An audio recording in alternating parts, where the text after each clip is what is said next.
tick in. Tracey. Hello, Long Kate. time no see. So welcome. It's fabulous to catch up with you again. And this is a great opportunity to talk with you and share you with my Momentum Connection membership people. So I'd like to kick off really by introducing you. How did we meet? There's an interesting starting point. Yes, it is. We actually met online, didn't we? It sounds like a dating agency. Yeah, we did. Yeah. We And both made massive decisions yeah. Yeah. and we were supporting each other through it. And from memory, I mean, we were part of a group of people that got together. And I think you and I connected over something else. And but we didn't actually meet in person. Not for ages. Some months. And Chaos Cafe Mm-hmm. Mm-hmm. was our first face-to-face meeting. Yeah. And look where we are now. Kindred spirits, Kate. Yeah, yeah. And I guess, this is the sort of the whole rationale behind this membership group is offering people a place to come to form those connections and stay Beautiful. connected. And I'm just so excited to be able to have you here today, because I think we have formed a very strong connection over a fairly dramatic time in our lives. Mm. And yeah, just, we were talking earlier about some of the decisions that we've made. Mm-hmm.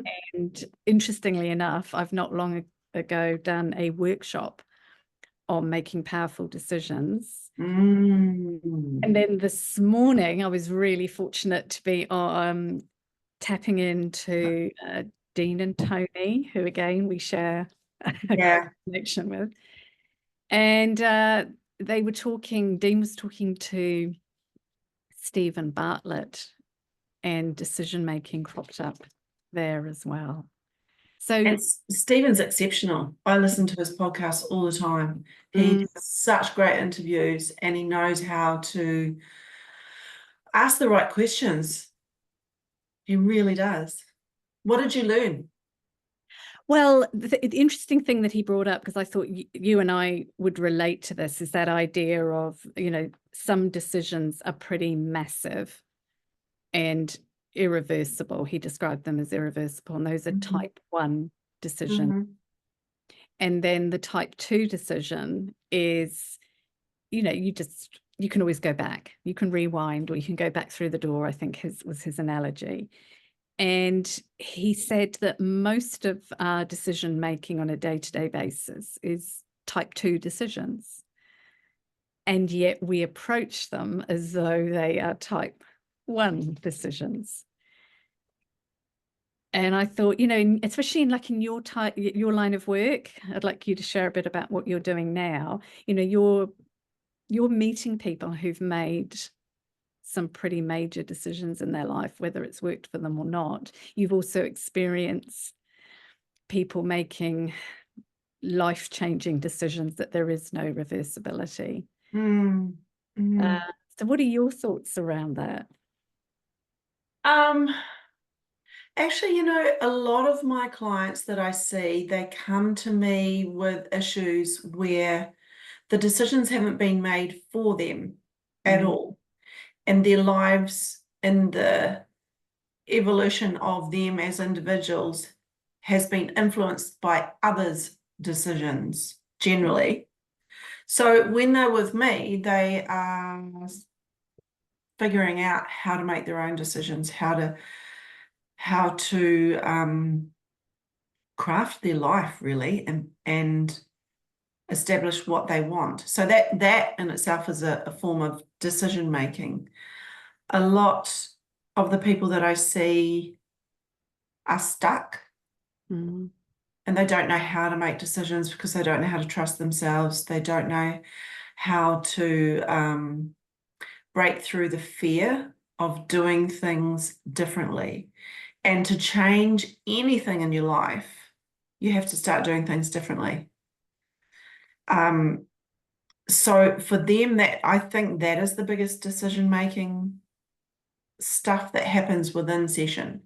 Mm. But I would like to just bring it back to me in that I have just been through making a massive decision and listening to you. I've treated it like a type 1, but Mm. it's a type 2. And what has happened with me that I've found quite fascinating is that due to my previous life experiences, as an example, divorce from my son's father 7 years ago, but that left me with a whole lot of relationship scars Mm. that are only just flaring now as I'm about to move in with my current partner of 2 years. Now, for me, the decision initially is, hell yeah, this will be great. You know, let's just dive deeper, plan a future together, move forward. But actually, and this is what I meant about staying stuck. A lot of clients stay stuck because it's comfortable. Mm. When you're in a place of comfort, life's okay. You know, there's no, when you've had past trauma and you're comfortable, your nervous system is calm. Mm.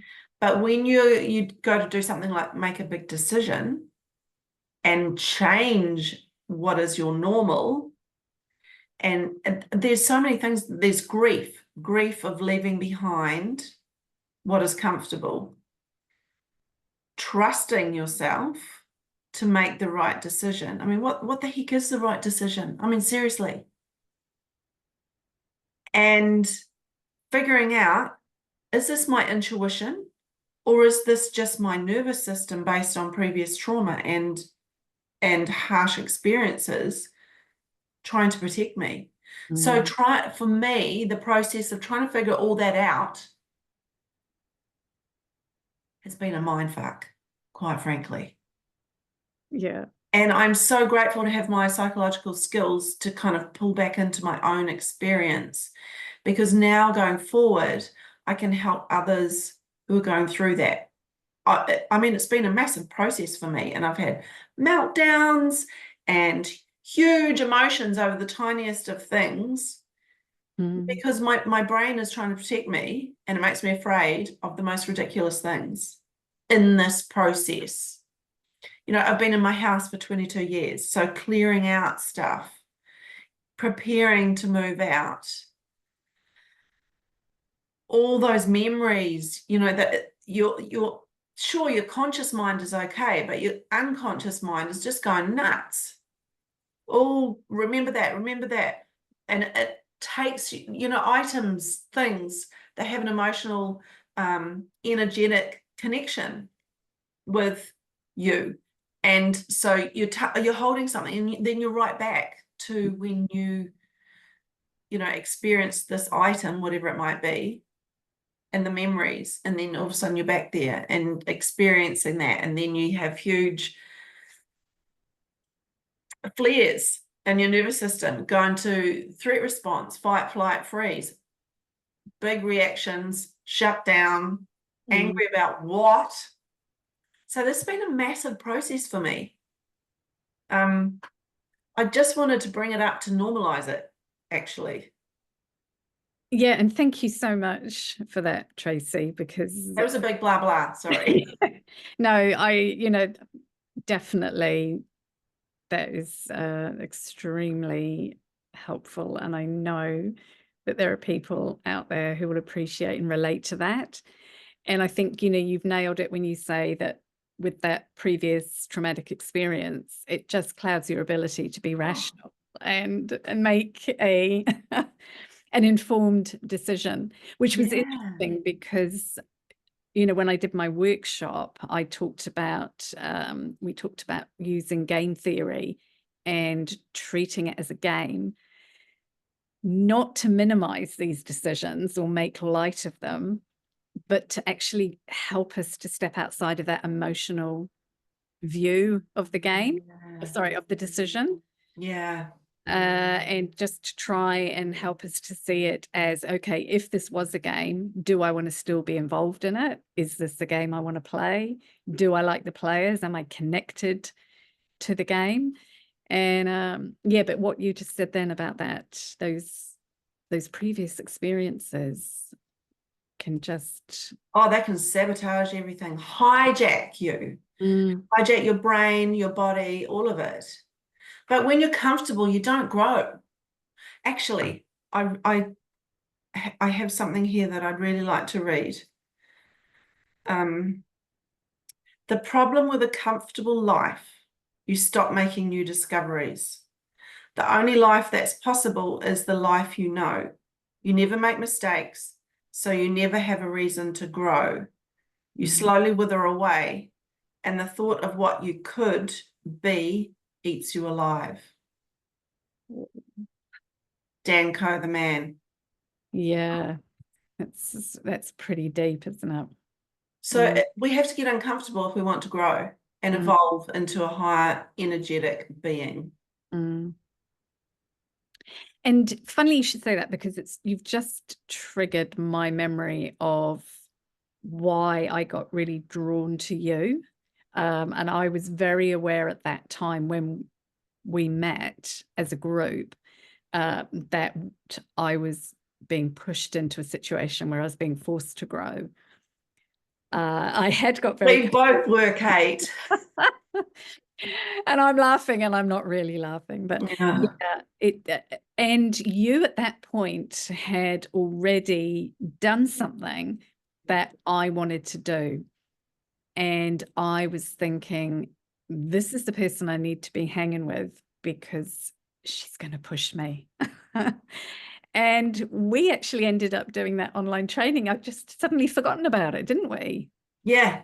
And I Was think, that 2 or 3 days? It was remarkable. yeah, I think it was 5 actually. Oh wow. I can't remember, but yeah, it was Yeah. life-changing for sure. And it was involved us both getting up at some ridiculous Yeah. hour. Yeah. And I can remember messaging you, and that gave me a taste of that, what you're just talking about, getting out of that comfort, the so-called safe, secure job, taking the risk. But the other thing, of course, was that connection with somebody who was that much further ahead, who was inspirational, and yet who was on your doorstep, so to speak. And I think that's, when I look back at that, that is my vision of what I'd like to expand on, because yeah, I think we're missing that. We're missing deeper connections, and that allow people to grow and do exactly what you're saying, feel that they're not odd because they want to leave the comfort zone behind. And that's a theme with my clients, definitely, is that they are asking challenging questions of themselves. You know, And I think, if I can just interject here for a sec, I think it's really important to be mindful of who you have discussions with about your decision. And often, if it's possible, it's best to not discuss with others until you've made the decision, because then it's a truly authentic decision on your path. You're not being, often when people like to give advice, they will give it based on their own experiences and also what they want from you, what they're used to getting from you, whether they're aware of that or not. So, yeah, sorry, Kate, I just wanted to put that out there. Be mindful of who you chat to about your big decisions. Yeah. and maybe that is exactly why something like this group, this membership, has got potential, because people have got no agenda. We're coming together with, common Yes, thread, but we actually do not impact on each other in the same way that a close friend does, or your family. absolutely. Yeah. Really, really good connection to have Mm, members in a group like that who aren't emotionally connected and can give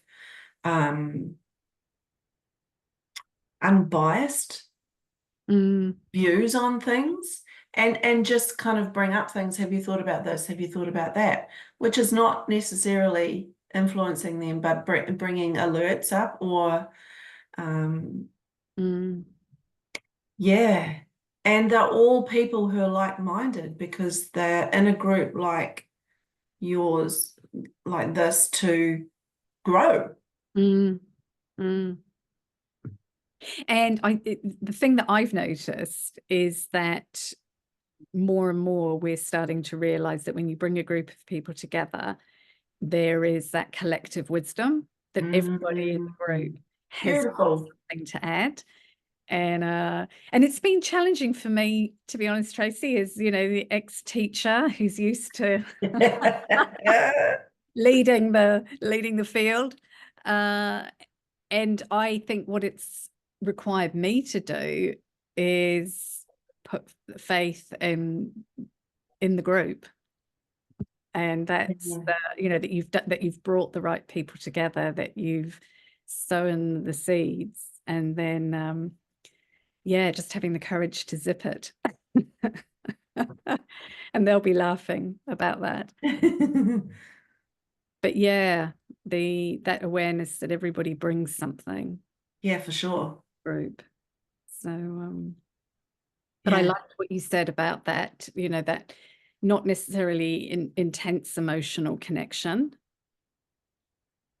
And we've had examples of it, people being able to share, oh, that's happened to me, and I hear what you're saying, and being able to share how they handled it.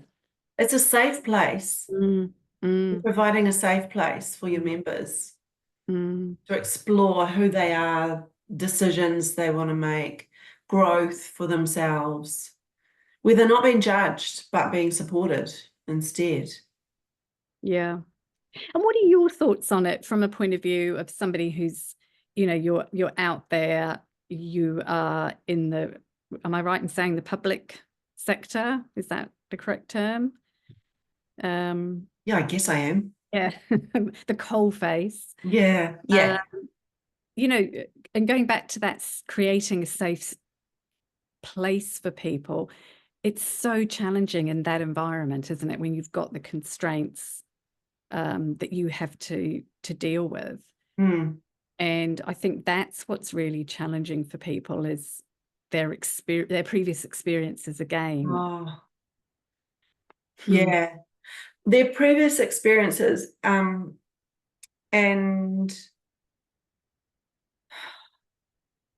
emotional wounds, if you like, because not everything is trauma, but we do have an emotional wounds that will affect us. Mm-hmm. And it's like touching a hot stove. I mean, obviously, you're not going to rush back to touch it again, are you? So everyone is consciously or unconsciously mindful of making decisions that somehow have a link to a previous negative consequence.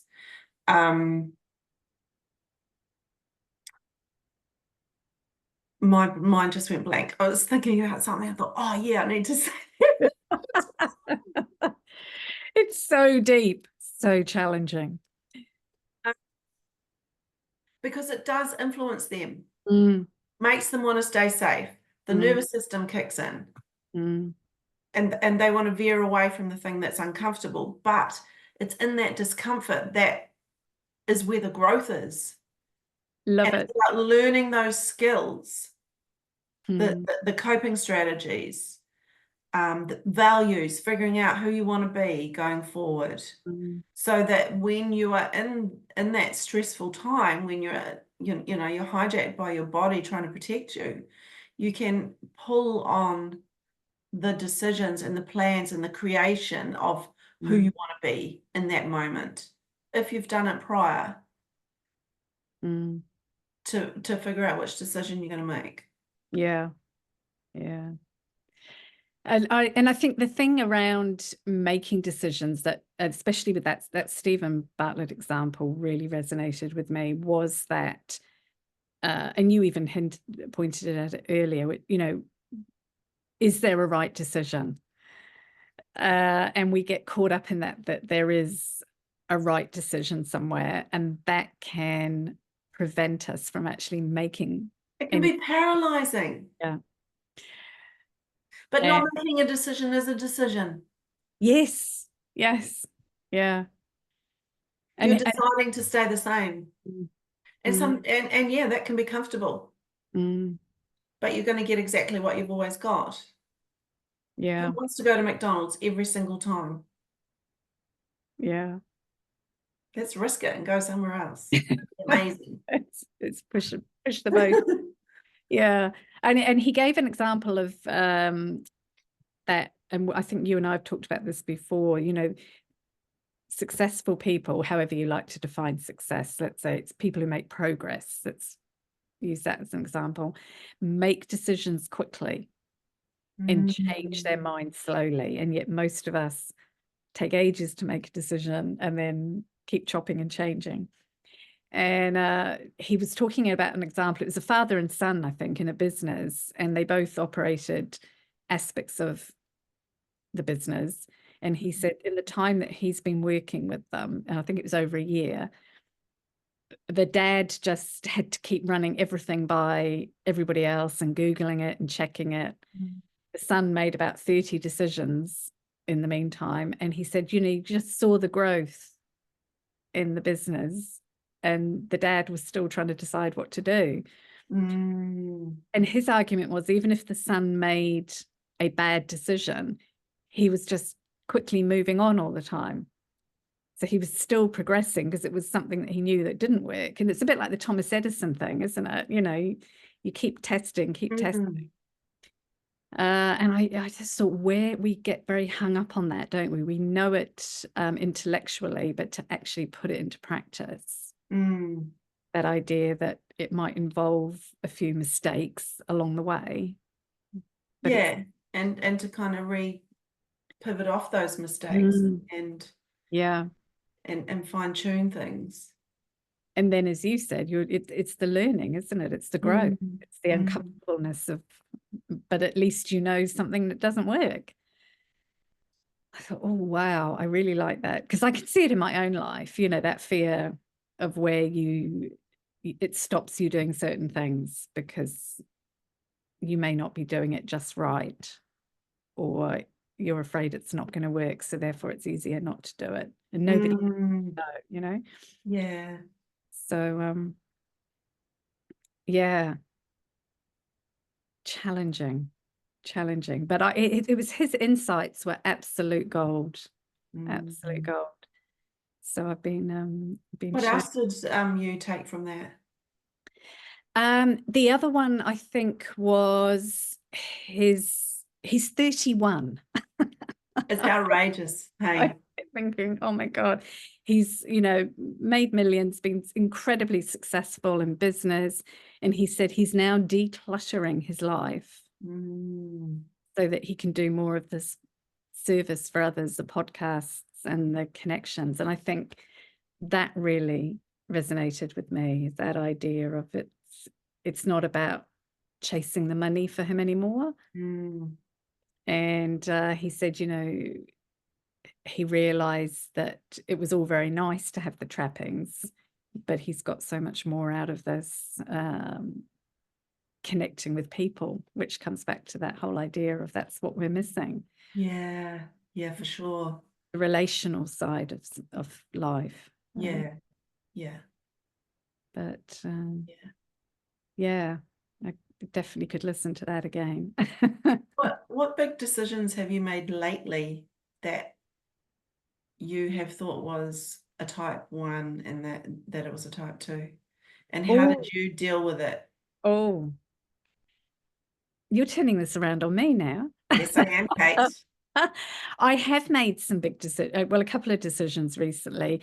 Not necessarily. I think they're more type 2, but they feel really big. So I could really relate to that idea.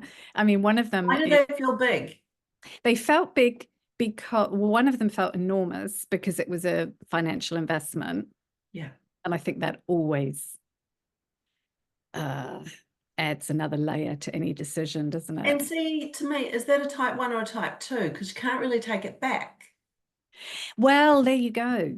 It's not So really reversible.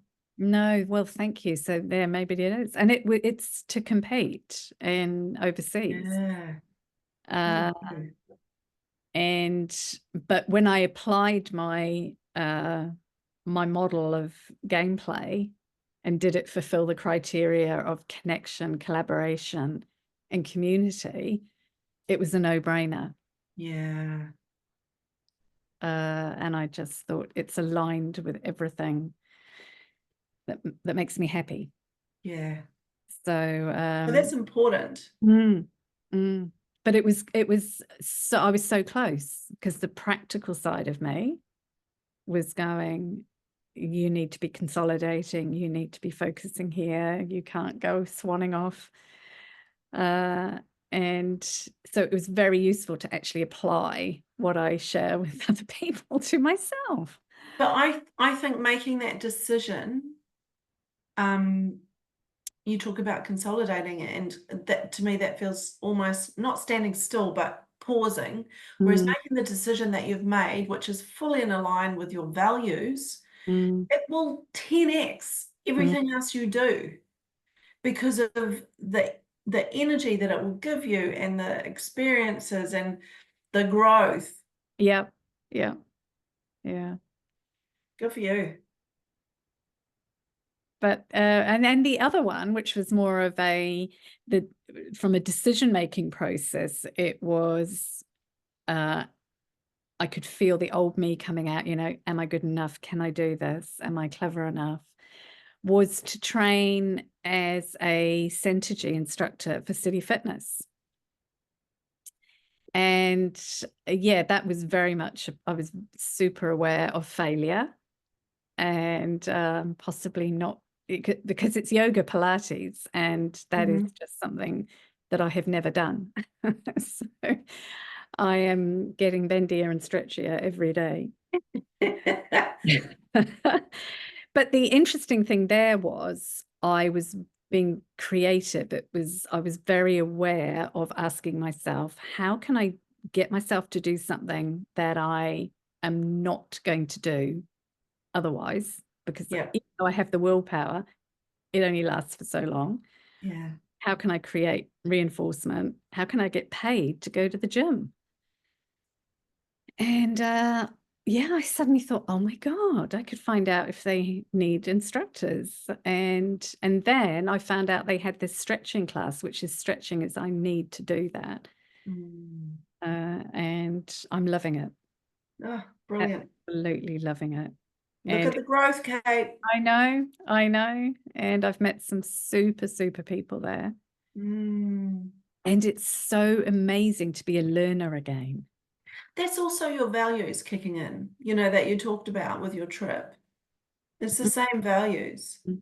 Yeah, yeah.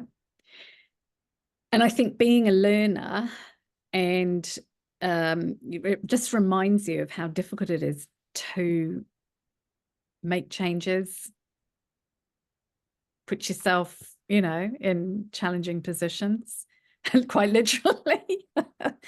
And yeah, it's just been really refreshing because I think the last time I learned something was when I did my volunteer firefighter course. Oh, wow.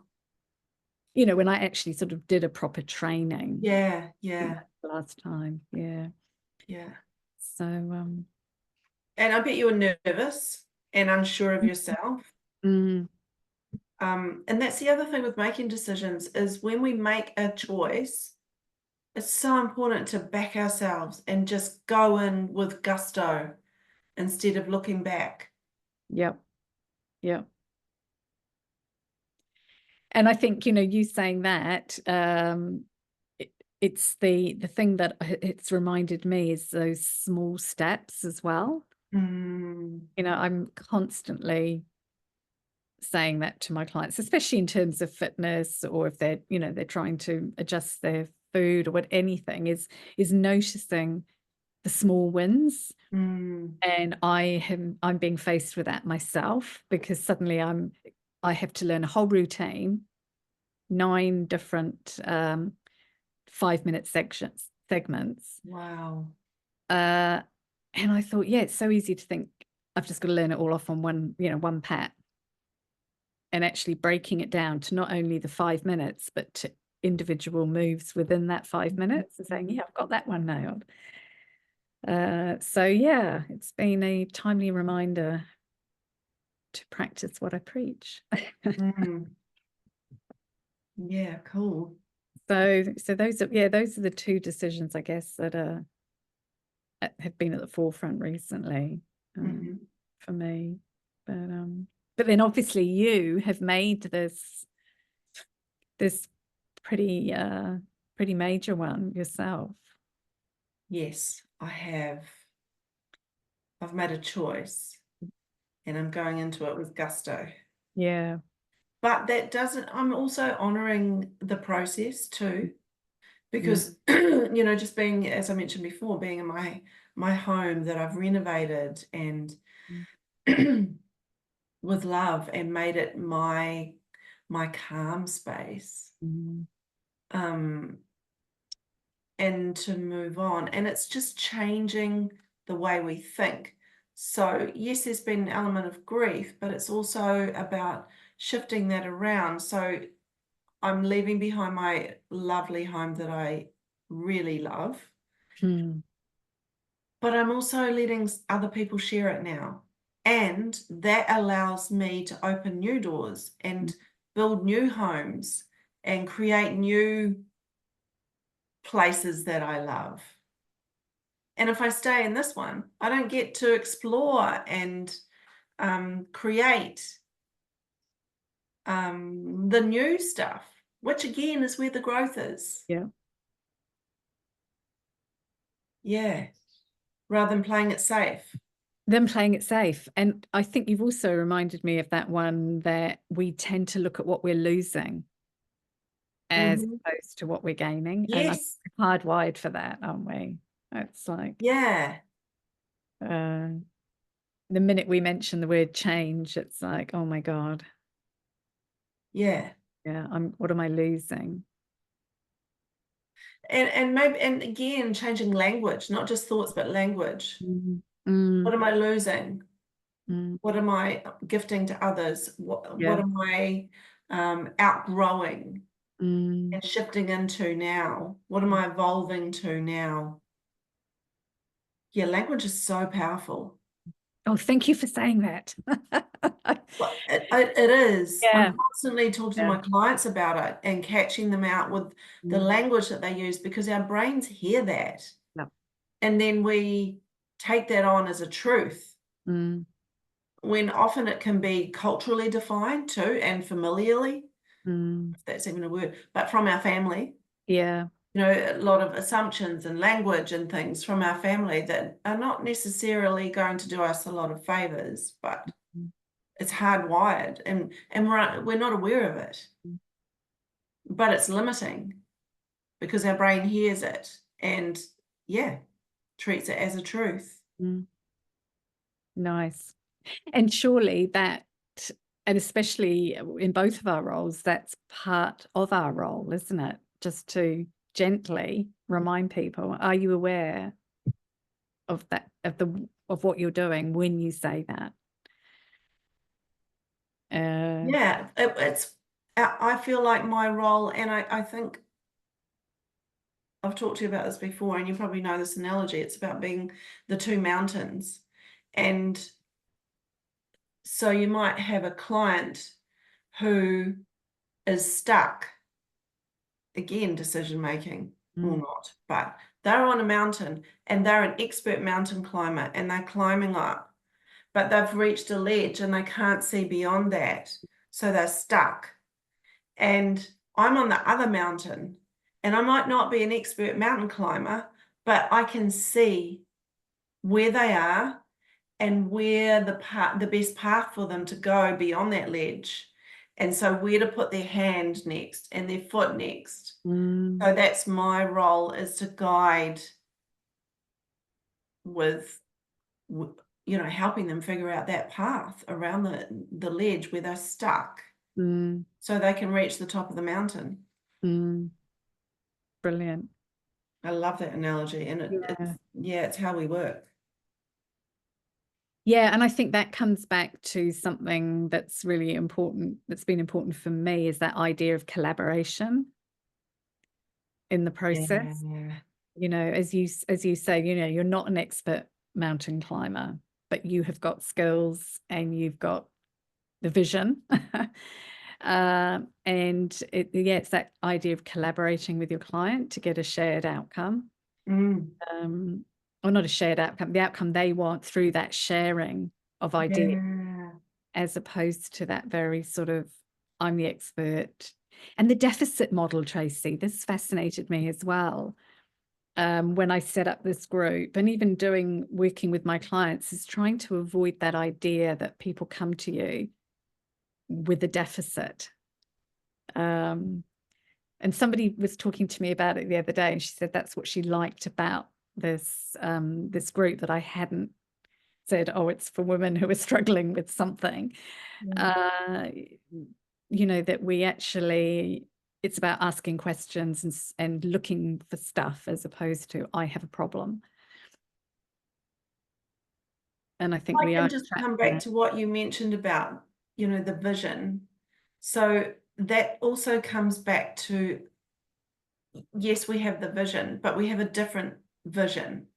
And another analogy, but people where they have lenses, how they see others and the world based on their previous experiences, just like prescription glasses, unique to them. And they see things a certain way, whereas we have our own set of glasses, which is influenced by all of our psychology training as well, to see them differently to how they see themselves. And we can help them with that clarity of vision. Love it. Yeah. Yes. Yeah. And again, it's not that we can see their problems. We can see, I mean, this for me has always been, it's been about their strengths that they often can't see. And you're going, oh my God, really? Yeah. Can you not see it?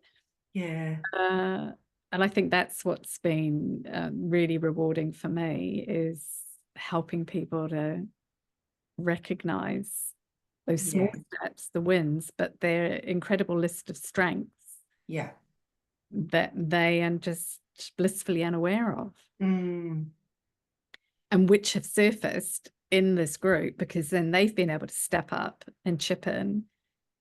And just a couple of comments, and you're thinking, oh my God, that's shifted something for somebody else in the group. So yeah, no, I love that. Beautiful. I love that when you're doing a group experience like that, like your coaching group, everyone else is able to share their experiences, and the ability to relate to that experience that someone else has had in the group and use it for yourself is so magnified compared to one-on-one. Yeah. Super powerful. Yeah. What are your thoughts on it though? Because I must admit, it's been a real challenge to attract people to group coaching. And I don't know whether that's a cultural thing, a New Zealand cultural thing, because possibly you and I both joined that international thing where people don't care. They were all in. Yeah, totally all in. Yeah. I think, I don't know why. Fear, perhaps. Fear of exposing themselves, having to drop the mask to a degree. Mm, And a lot of people are really uncomfortable with that. mm, But I guess the beauty of your group is that those who want to contribute can, and yeah. those that feel a little unsure can just sit quietly for a bit until they feel more comfortable or confident to, or want to share something. But they're still learning and taking on all the other experiences and learnings from every other member in the group. Mm. Um, yeah, I think it's a beautiful thing. And I guess my dream is that they're then talking to other people Yeah. and sharing it. And it's for me, it's been about making sure that when you're talking about it, you are obvious, you're explicit in how you create that safe space. Mm, And so that people are aware that they're coming somewhere where it is okay. yeah. Obviously, I'm encouraging participation. Yeah. And there is, you're coming to group coaching, but equally, as you say, people can warm into it. Yeah. And There's tons of research where group therapy, which similar to group coaching, is far more powerful than one-on-one. mm, Yeah, heaps of research on that one. observational learning, isn't it? Yeah, I mean, sometimes one-on-ones are helpful as well Mm, for specific individual clarification that someone might not feel ready to share in a mm, group, mm. or they just, want to dive deeper as an Yeah, individual. yeah, So yeah, there's always room for that individual coaching as yeah, well in yeah, therapy. yeah. Yeah. Wow. Thank you so much, Tracy. That's just, My pleasure, Kate. I Always lovely to chat to you and yeah. bounce ideas back and forth. No, I've really appreciated your thoughts. And look, can you just explain a little bit about, because I was going to do that right at the beginning, about, where you are, what you're doing now, because you have your own setup, and where can people find you and how can people connect with you? So my company is Pathlight Psychology, and what am I doing? I am seeing clients face to face. That's a Mm. component of my business. I work for ACC Sensitive Claims. I'm registered with them as a psychologist. I contract to Oranga Tamariki with children. So that is my current setup. I also have an online program, a 12-week online program for people who are struggling in relationships. I shouldn't say people, for women who are struggling in relationships. And that has a lot of resources, weekly modules that include videos and preparation for one-on-one sessions. So I have that. I'm also planning in the future to move my business more online so I can reach more people, and much the same as you, share the skills and make what we have to offer more accessible, Mm, because seeing a psychologist one-on-one is expensive unless mm, you've got some form of funding. mm, Whereas when you've got subscription-based group mm, sessions, it's very affordable, and you can still access a lot of the things that you would in one-on-one coaching or psychology. So that's where I'm going to be moving. Probably, yeah, I'm going to start working on that soon. Where can people find me? Through my website, Pathlight Psychology. I'm also on Instagram and Facebook. I have a closed group for relationships on Facebook called Pathlight Relationships, Pathlight I Psychology Relationships. I'll share your links when Thanks, Kate. yeah, but Yeah, so yeah, love to have anyone follow. be great. I'm expanding my community, online community, and getting ready to start preparing for launching Good on you, next Tracey. year. Inspirational. Oh, you, Kate. Ah, You're bless. great. I think your group members are very lucky to have you. Well, it's very exciting to do and talk about making a decision. I should have included that, shouldn't I? That was pretty scary. But I took Stu's advice. No, I didn't. I took Dean's advice, take messy action. So I Yeah, said to my gals, yeah, I'm jumping in, yeah. boots and all.